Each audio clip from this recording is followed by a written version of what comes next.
갈라디아서를 필사하면서 이제 계속 살펴보고 있습니다. 오늘은 두 번째 시간인데요. 오늘 본문 말씀은 갈라디아서 1장 11절부터 17절까지입니다. 그의 은혜로 나를 부르신 이가 라는 제목으로 말씀을 나누도록 하겠습니다. 먼저 제가 갈라디아서 1장 11절부터 17절까지를 봉독해 드리도록 하겠습니다. 제가 가진 신약 성경으로 302쪽에 있습니다. 갈라디아서 1장 11절부터 봉독해 드립니다. 형제들아, 내가 너희에게 알게 하노니 내가 전한 복음은 사람의 뜻을 따라 된 것이 아니니라. 이는 내가 사람에게서 받은 것도 아니요 배운 것도 아니요 오직 예수 그리스도의 계시로 말미암은 것이라. 내가 이전에 유대교에 있을 때에 행한 일을 너희가 들었거니와 하나님의 교회를 심히 박해하여 멸하고 내가 내 동족 중 여러 연갑자보다 유대교를 지나치게 믿어 내 조상의 전통에 대하여 더욱 열심히 있었으나 그러나 내 어머니의 태로부터 나를 택정하시고 그의 은혜로 나를 부르시니가 그의 아들을 이방에 전하기 위하여 그를 내 속에 나타내시기를 기뻐하셨을 때에 내가 곧 혈육과 의논하지 아니하고 또 나보다 먼저 사도된 자들을 만나려고 예루살렘으로 가지 아니하고 아라비아로 갔다가 다시 다메섹으로 돌아갔노라. 아멘. 사도 바울이 쓴 편지, 그리고 갈라디아에 있는 교회에 보낸, 그리고 성도들에게 보낸 갈라디아서를 살펴보고 있습니다. 도표를 한번 보시고 이 전체 그림을 한번 다시 정리해 드리도록 하겠습니다. 갈라디아 교회에 그릇된 가르침이 침투하였습니다. 그것은 뭐냐면 오직 예수라는 복음만으로 충족하지 않다는 것입니다. 예수 외에 다른 것이 있어야 한다고, 유대적 배경을 가지고 있었던 그리스도인들이 그 복음을 가르칩니다. 그것이 복음이라고. 그리고 특별히 무엇보다도 예수로 구원을 받지만 너희들이 율법을 동시에 잘 지켜야지만 하나님의 백성으로 인정받을 수 있다고. 그리고 그 중에서도 특별히 유대인들에게 중요했던 할례 의식을 꼭 받아야지 우리와 함께 진정한 하나님의 백성이 될 수 있는 것이라고 이 그릇된 가르침을 그들에게 가르쳤습니다. 사도 바울은 이 소식을 듣고 서둘러서 이 서신을 기록해서 보냅니다. 그리고 이 서신을 통해서 이 한 가지를 계속 강하게 처음부터 끝까지 외칩니다.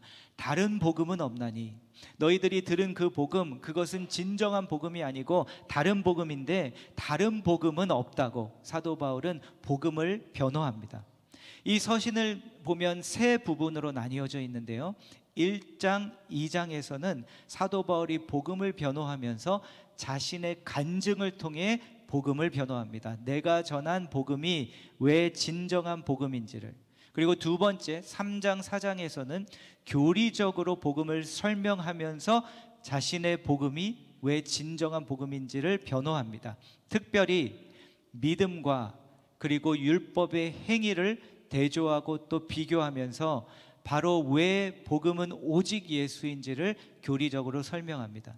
그리고 세 번째 부분에서 5장, 6장에서는 실제적인 권면을 그들에게 주면서 중요한 한 가지 사실을 그들과 나눕니다. 그것은 뭐냐면 오직 예수로만 구원을 받는 것이면 그러면 순종은 필요 없다는 것인가? 우리의 삶이 변하지 않아도 된다는 것인가? 그것이 아니라고, 오히려 오직 예수만이 우리를 진정한 변화로 인도할 수 있다고 실제적인 권면을 그들에게 주면서 이 사실을 그들과 강조합니다. 그러면서 계속 다른 복음은 없으니 너희들이 지금 듣고 혼란에 빠져 있는 그 복음을 버리고 다시 진정한 복음으로 돌아와라 라고 사도 바울은 그들에게 호소하고 그들을 향해 외칩니다.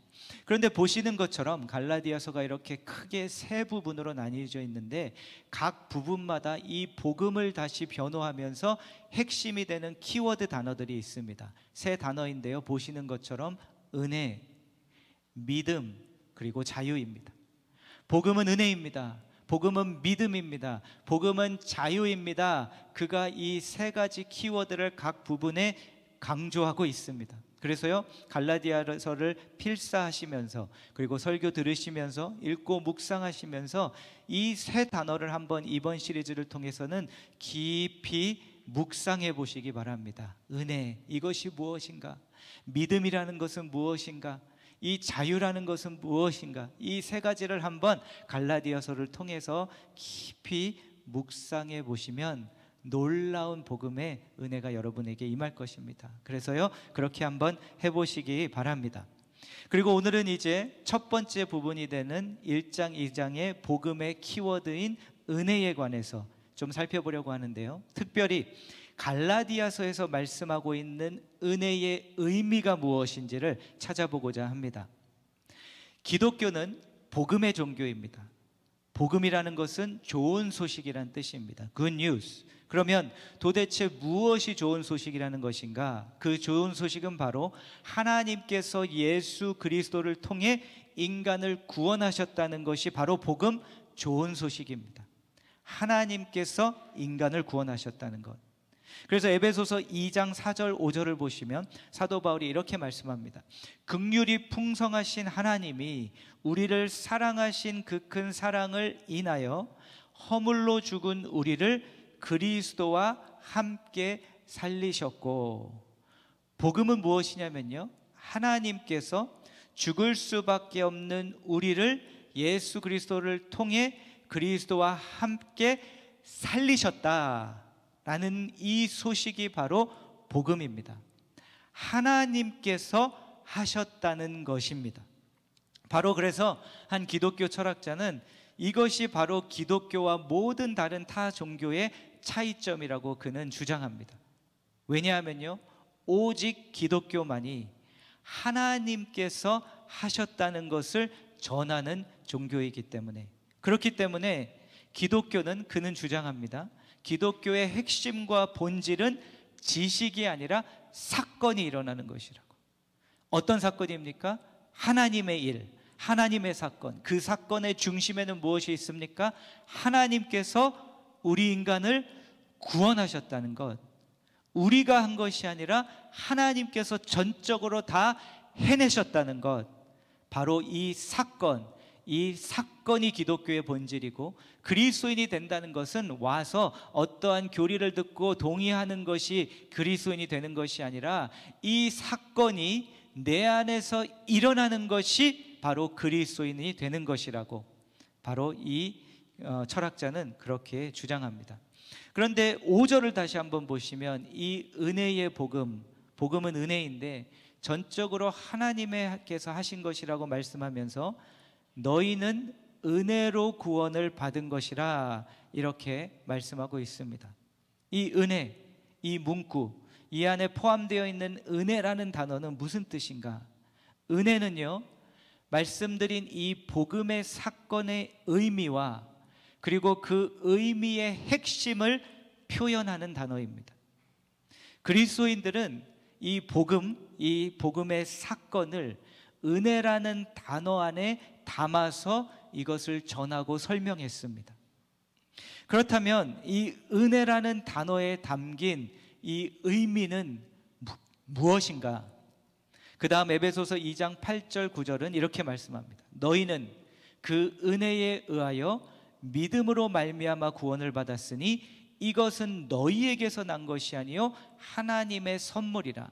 행위에서 난 것이 아니니 이는 누구든지 자랑하지 못하게 함이라. 너희들이 구원을 받았으니, 받았다는 것이 은혜의 의미입니다. 이것은 나에게 주어졌다는 것입니다. 너희에게서 난 것이 아니요 이것이 은혜인데요, 무슨 뜻이냐면 너희들이 그것을 받을 만한 자격이 되어서 받은 것이 아니라 전적으로 너희들로부터 그렇게 난 것이 아니라 하나님으로부터 난 것이고, 하나님께서 전적으로 너희에게 그냥 주신 것, 하나님으로부터 온 것, 이것이 바로 은혜라는 것입니다. 그래서요, 로이드 존스 목사님은 그의 마지막 설교로 알려진 말년 설교에서 이렇게 외쳤다고 합니다. 여러분, 기독교는 그리스도를 본받는 종교가 아닙니다. 물론 그렇다고 예수님을 본받는 것이 나쁘다는 것이 아니라 이것은 설명이 필요하겠지만 핵심을 짚고 있는 거죠. 그리스도를 본받는다고 구원받는 것이 아니라 그리스도께 선물로 은혜를 통해 받는 것이 구원이라고. 그것이 은혜의 의미입니다. 그래서 8절을 다시 보시면 구원은 은혜를 통해 주시는 하나님의 선물이라고, 자격이 있어서 얻은 것이 아니라 전적인 선물로 주신 것을 받는 것이 구원이라고. 여러분은 은혜의 구원을 받으셨습니까? 아니면 아직도 교회에서 받아내려고 신앙생활을 하고 계십니까? 받는 것입니다. 주신 것을 전적으로 거저. 그런데 사도 바울은 이제 갈라디아서 1장 2장에서 자신의 간증을 통해서 이 복음을 변호하면서 이 간증을 은혜라는 실에 깨어 엮어내어 이들에게 전해줍니다. 그러면 사도 바울에게 은혜라는 것이 무엇인가? 그의 간증을 통해 그는 은혜가 무엇이라고 말하고 있는가? 오늘 본문 13절에서 이것을 우리가 볼 수 있는데요, 그는 이렇게 고백합니다. 그러나 내 어머니의 태로부터 나를 택정하시고 그의 은혜로 나를 부르신 이가. 이것이 사도 바울의 그가 받은 복음의 간증입니다. 그가 복음을 통해 예수 그리스도를 만나고 주님의 자녀가 되고 그리스도인이 되고 사도가 되었는데, 이 복음의 선물, 구원의 선물을 받고 그가 고백했던 것은 하나님께서 나를 부르셨다는 것을 이제 보게 되었습니다. 그의 은혜로 나를 부르시니까. 이것이 은혜라는 것을 제가 깨달았습니다. 보게 되었습니다. 그렇게 고백하고 있습니다. 여러분, 제가 오늘 보시는 것처럼 안경을 착용하고 있는데요, 여러분이 보시는 것처럼 저는 젊은 목사이기 때문에 그냥 정상적인 안경이겠지라고 생각하실지 모르나 다초점 안경입니다. 한소망을 시작할 때는 다초점을 착용하지 않았습니다. 그런데 어느 순간부터 성경책이 안 보이고 모니터가 보이지 않아서 다초점으로 바꿔야 되겠다는 그 깨달음은 있었으나 제 마음이 허락을 하지 않아서 한 1년 반 정도 버티다가 결국에는 가서 다초점을 안경으로 바꾸게 되었습니다. 근데 여기 계신 분들 눈빛을 보니까 다초점 나는 돋보기다 이러시는 분들이 계신 것 같은데, 아직 멀었어요 목사님 이러시는 눈빛이 있는 것 같은데요. 그래서요, 착용하던 안경을 내려놓고 가서 다초점 안경을 가져와서 껴야 했습니다. 그런데 그 안경이 보이지 않았다가 그것을 벗고 다초점 안경을 착용하니까 흐릿하게 보이던 글씨가 잘 보이기 시작했습니다. 안 보이던 모니터의 글씨들이 다시 보이기 시작했습니다. 여러분, 지금 사도 바울이 이 은혜의 복음을 체험하고 하나님께서 나를 부르셨습니다, 나를 부르신 분이십니다 라고 고백할 때는 바로 지금 이 일이 일어난 겁니다. 그가 은혜의 렌즈를 다시 착용하고 보니 내가 하나님께서 부름받지 못할 자인데 부름받았구나 라는 것이 보이기 시작했다는 겁니다. 그래서요, 은혜는 무엇이냐면요, 내 렌즈를 바꾸는 겁니다. 그리고 은혜라는 렌즈를 착용하면 잘 보이지 않던 것들이 보이기 시작합니다.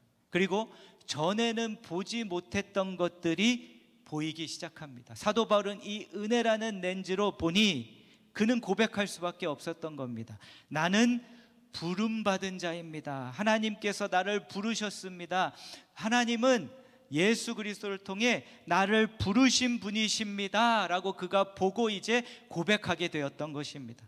나를 부르신 이가 있다는 것은 무슨 의미입니까? 내가 이제 더 이상 인생의 주인이 아니라는 고백입니다. 나를 부르신 이가 있다는 것은 그분이 나의 주인이라는 뜻입니다. 그분이 나를 어머니의 태로부터 택정하시고 나를 선택하셔서 나를 이 특권으로 불러주셨습니다 라고 그가 은혜의 렌즈를 통해 보니 보이기 시작하였고, 그것이 보이니 감격하여서 고백하지 않을 수 없었던 것입니다. 하나님께서 그리스도인들을 핍박하던 나를 이렇게도 사랑하셔서 불러주셨습니다 라고 그가 고백하고 있는 것입니다. 그런데 사도 바울이 그 은혜의 렌즈를 착용하고 자신과 자신의 삶을 보니요, 또 다른 것이 보이기 시작했습니다.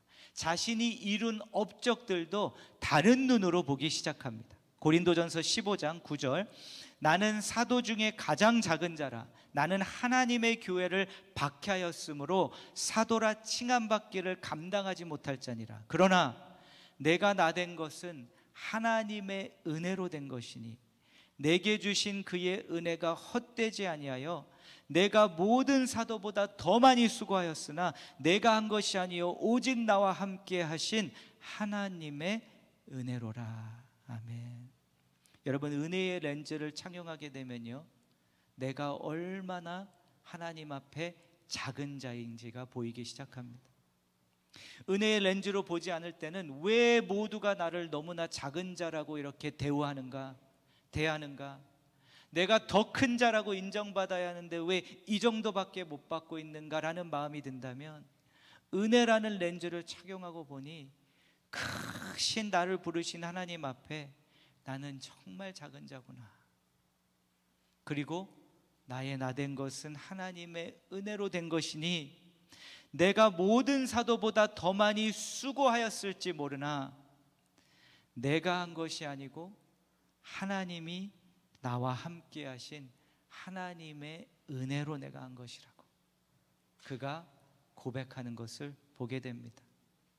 그러한 상상을 해봅니다. 사도 바울이 얼마나 초대교회 놀라운 인물이었습니까? 사도 바울, 당신 같은 분 없습니다. 당신이 없으면 초대교회 우리 이 선교 어떻게 하겠습니까? 이 모든 자신을 향한 그러한 칭송 가운데 아마 그가 내가 더 많이 수고했을지 모르나 내가 한 것이 아니요 하나님이 하신 것이고 은혜가 한 것입니다. 하나님의 은혜에 이끌려 살다 보니 이렇게 된 것입니다 라고 그가 고백하는 것을 볼 수 있습니다.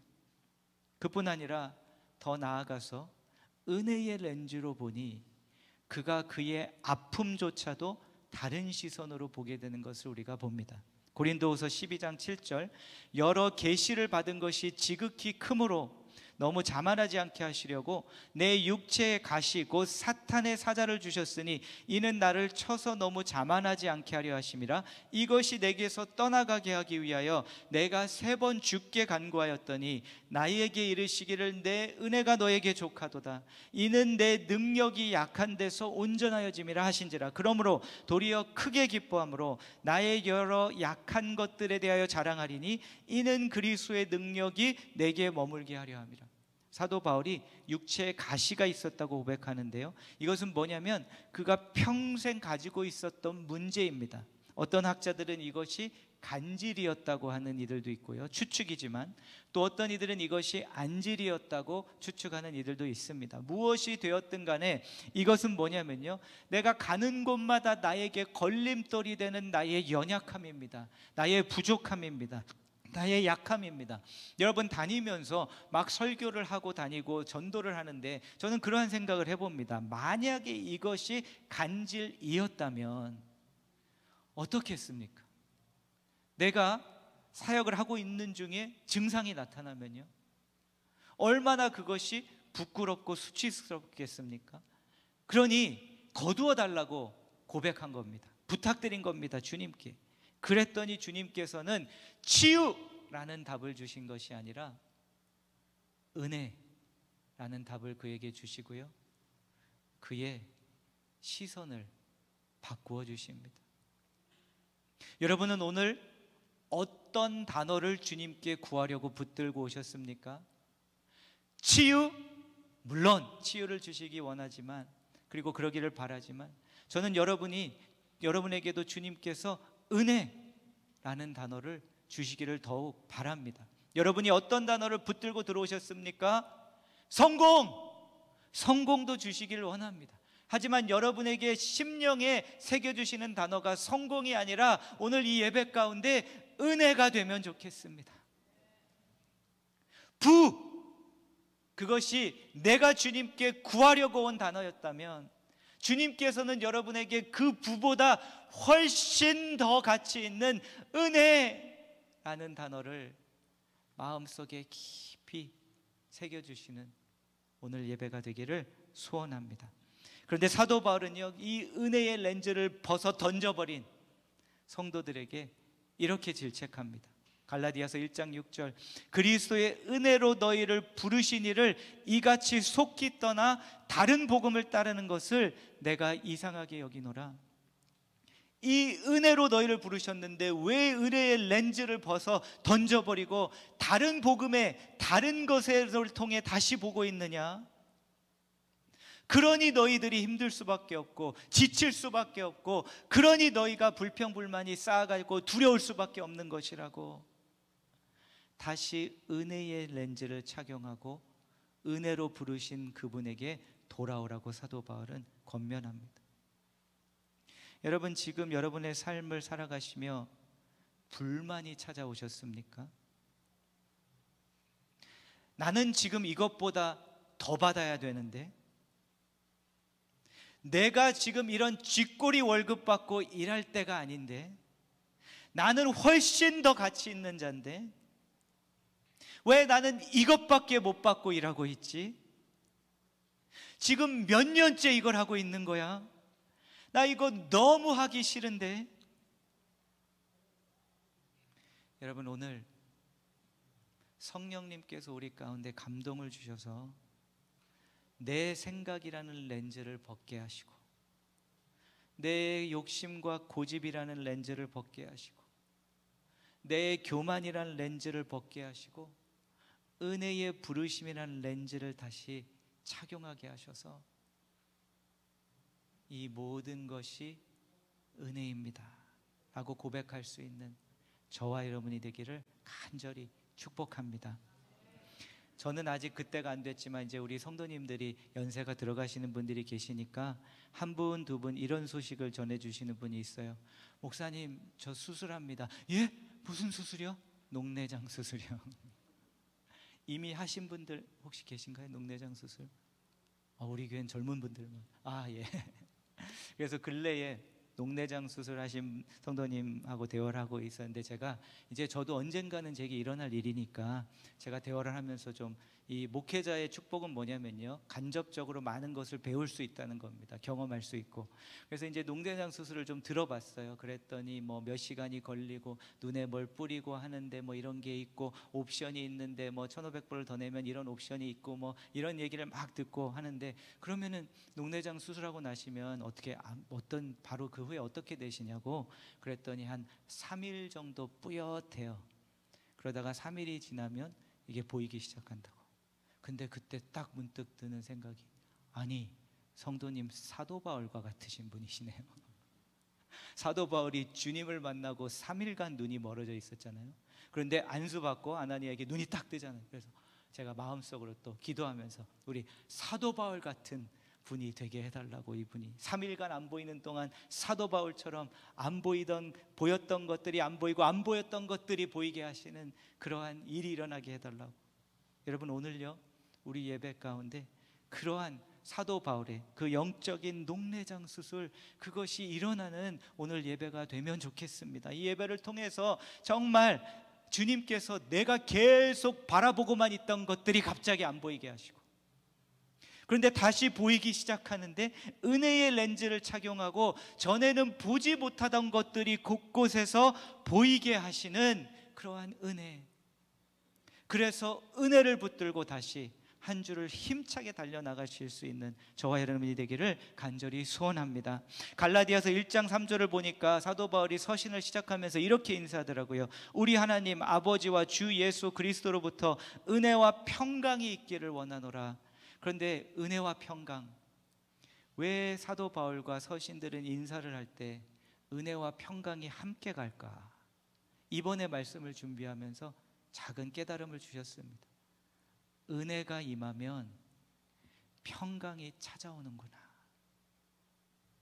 내가 있는 곳이 하나님의 부르심인 것을 알면 내가 왜 더 연봉이 올라가지 않아서, 왜 내가 상황이 바뀌지 않아서 계속 불평분만이 커져가는 게 아니라 진정한 은혜, 사도 바울처럼 지금 내가 서 있는 곳이 하나님께서 부르신 자리라는 것이 은혜의 렌즈를 통해 보이면 그 모든 불평, 불만이 사라지며 평안이, 평강이 은혜와 함께 같이 오는 것이구나.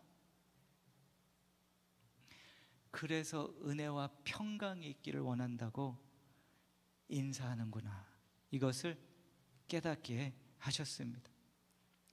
여러분, 저는 예수전도단에서 2년 있을 때 19살 때 목회자로 큐티를 하는데 주님께서 나름 마음의 음성을 들려주셔서 목회자의 소명을 부르심을 받았습니다.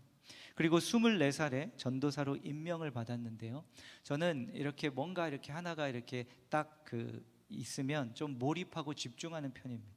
그래서 19살 때 부르심을 받고 그때부터 저는 이제 목회자로 부름을 받았으니까 계속 이 길을 준비해야지 하고 저의 모든 학업과 모든 것을 다 준비에 집중하였습니다. 그리고 아시는 것처럼 EM 패스터로서, 영어권 패스터로서 좀 먼저 수년을 섬겼는데요, 그런데 우리 영어권 목회자들을 보면 좀 패턴이 좀 한 가지가 있습니다. 안타까운 패턴인데요, 그건 뭐냐면 많은 우리 영어권 목회자들이 끝까지 못 간다는 겁니다. 물론 그 중에서는 자신의 부르심을 잘 깨닫고 떠나는 이도 있지만, 목회자로 부름을 받았다고 생각하고 가고 있는데도 가다가 끝까지 못 가는 패스터들이 너무 많다는 겁니다.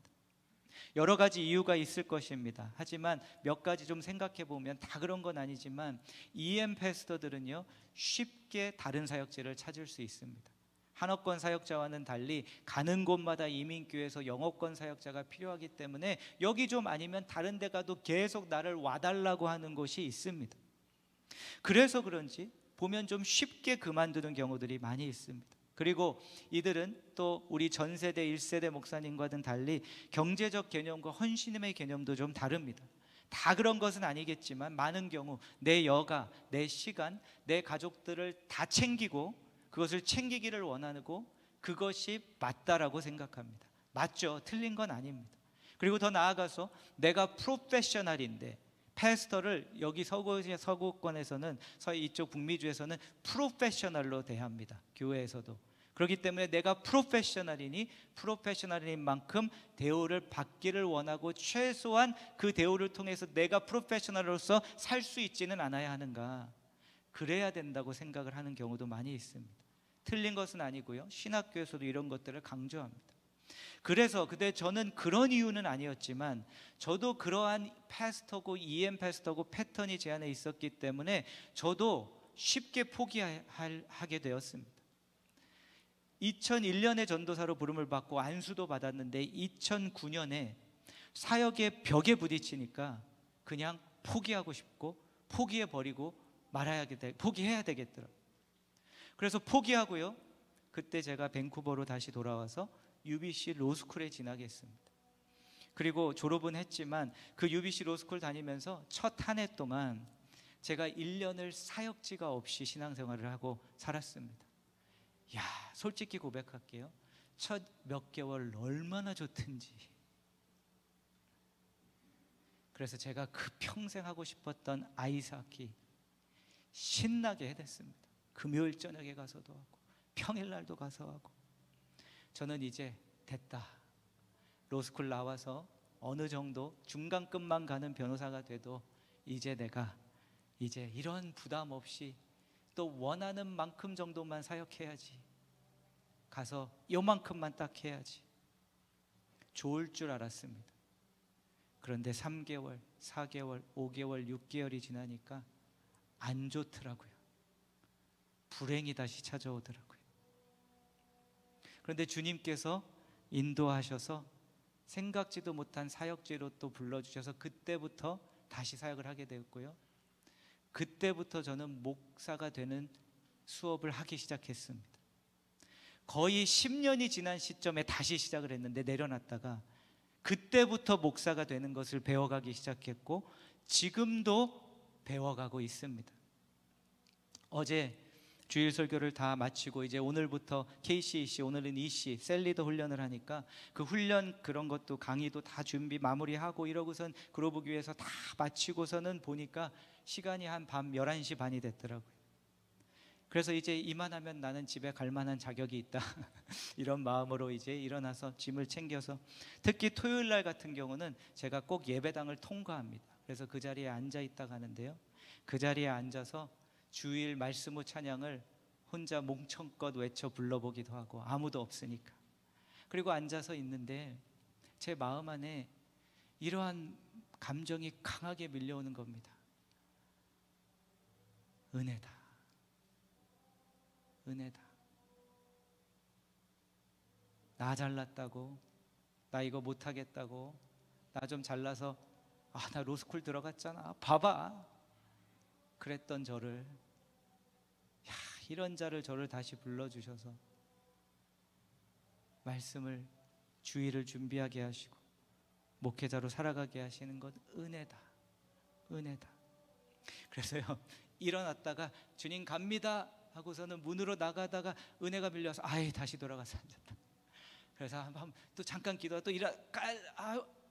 또 다시 돌아가서 앉았다. 못 떠나겠는 거예요, 이 예배당을. 너무 좋아가지고, 은혜가 너무 밀려와서. 그런데 주님이 저에게 특별 보너스를 주시려는지 집에 돌아와서 이제 거의 자정이 돼서 이제 집에 딱 돌아왔는데, 아내가 딱 저를 반기면서 남편 수고했네 그러는 거예요. 그런데 여러분, 저희 아내가 7살 때 온 캐나다 이민 1.5세입니다. 근데 1.5세 7살 때 온 아내가 제가 2회중 하면서 이렇게 돕지도 못하고 이러는데 저에게 하는 말이, 남편 수고했네. 이게 은혜가 아니면 뭡니까? 여러분, 내일 월요일 휴일이 맞나요? 저에게는 월요일 휴일이 의미가 없습니다. 화요일 준비하러 나가니까 어차피. 그런데 지금 생각하면 또 기대가 되는 겁니다. 그래서 나아가서 그 자리에 앉아서 또 주님의 은혜를 누릴 겁니다, 내일. 여러분, 제가 신학교에 있을 때, 또 지금보다 어렸을 때는 자꾸 이런 이야기들을 많이 배웠습니다. 신학교에서 목회자들도 번아웃을 조심해야 된다고. 그러니까 번아웃을 하지 않기 위해서 잘 쉬고 잘 놀고 다 그런 거 하라고. 여러분, 물론 중요합니다. 저도 안 하는 것은 아닙니다. 그런데 그것조차도 사람에게서만 나오는 것을 하는 것이 아닌가? 최소한 저는 목회자잖아요. 그러면 나는 회복 방법도 달라야 하지 않을까? 하나님의 것이 나와서 그 방법으로 회복해야 되는 것 아닌가? 그런데 그 방법이 뭔지 보니까요, 은혜입니다. 은혜. 일주일을 어디 다녀오는 것이 나를 회복하는 것이 아니라, 거의 자정이 다 된 밤에 예배당에 가서 15분, 20분 앉아있는 그 회복의 은혜가 다른 것과는, 다른 회복과는 비교가 안 됩니다. 그래서 목청껏 혼자 예배당에서 부르며, 나를 지으신 이가 하나님, 나를 부르신 이가 하나님, 나를 보내신 이도 하나님, 나의 나 된 것은 다 하나님의 은혜라. 나의 달려갈 길 다가도록, 나의 마지막 호흡 다하도록 나로 그 십자가 품게 하시니 나의 다 된 것은 다 하나님의 은혜라. 이것을 부르며, 주님, 언제까지 저에게 주신 이 목회의 길, 은혜의 길을 하게 하실지 모르겠습니다. 하지만 주님이 끝날이라고 하시는 그날까지 이 은혜 붙들고 가게 해주세요. 여러분, 제가 보니까요, 목회자들에 있어서는 세계에서 제일 어려운 목회지가 한국인 교회 목회입니다. 한인교회, 한국교회. 왜요? 전 세계에서 이렇게 예배를 많이 드리는 민족이 없습니다. 그리고요, 제가 생각을 해봤어요. 지금 이제 7년 차가 됐는데 한 담임 목회자를 계속 만나면서 말씀 듣고 말씀 듣잖아요. 이분들이 나를 지겨워하지 않는 건 기적이다. 무슨 일이 있어서 이 말씀 드리는 거 아닙니다. 기적이에요, 이건. 이제 좀 내려오지 하는 눈빛이, 주님, 이제 좀 내려와 주지 하는 날까지 가겠습니다. 하지만 제가 착각인지 모르나 아직까지 내려와 달라는 말을 안 하시는 교회에 있게 해주시는 애. 감사합니다. 감사합니다.